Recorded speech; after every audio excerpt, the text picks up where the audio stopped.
মানে এই দালাল মাটিৰ দালাল ফৈজুল হক তেওঁৰ ঘৈণীয়েকৰ নামত এক মাহ আগত মানে হেৰি মোৰ মাটিটো তেওঁৰ ঘৈণীয়েকৰ নামত নামজাৰি কৰিলে মানে গম পাই মানে অফিচত আহিছোঁ এতিয়া মানে সি মানে ডেইলি 10টাত আহে 3টাত যায় পিছে মণ্ডলক সুধিলোঁ যে ভুলক্ৰমে এইটো হৈ গ'ল মই হেৰি কৰি আছোঁ আপুনি কমপ্লেইন এটা দিয়ক কমপ্লেইন এটা দিছোঁ তাৰ নামত আব্দুল খালেক মণ্ডল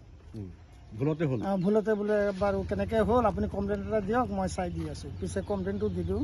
চাকুল ছাৰৰ তাত বোলে জমা হ'ল আজি সেই বস্তুটো ফৈজুল হকক সুধিলোঁ যে মোৰ মাটি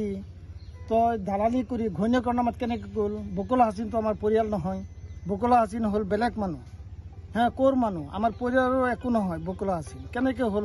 মই 30 বছৰ ধৰি অলৰেডি মই বুক দখল কৰি খাই আছোঁ আৰু বহুত মানুহ আছে মাগুৰমাৰী এনেকুৱা বহুত মানুহ আছে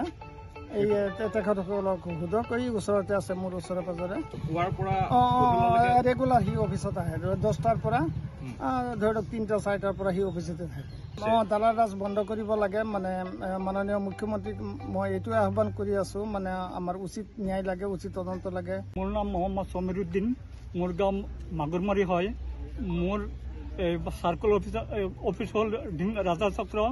ইয়াতে মানে আমাৰ মাটি বাৰী লৈ ৰাজা চক্ৰৰ আব্দুল আৱাল মণ্ডলজনে আমাৰ পৰিয়ালত আজি প্ৰায় 3-4 বছৰ ধৰি মানে মাটি বাৰী কেচকাল লগাই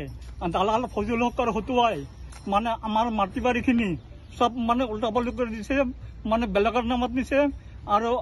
আমাৰ পাৱাৰ দলিল কৰা মাটি ফজুল হকক দিছিলোঁ মানে এই পাৰ্মিশ্যন উলিয়াই মোৰ নামত লিখি দিবৰ কাৰণে টকা 16,000 লৈ তাৰপিছত মানে তাৰ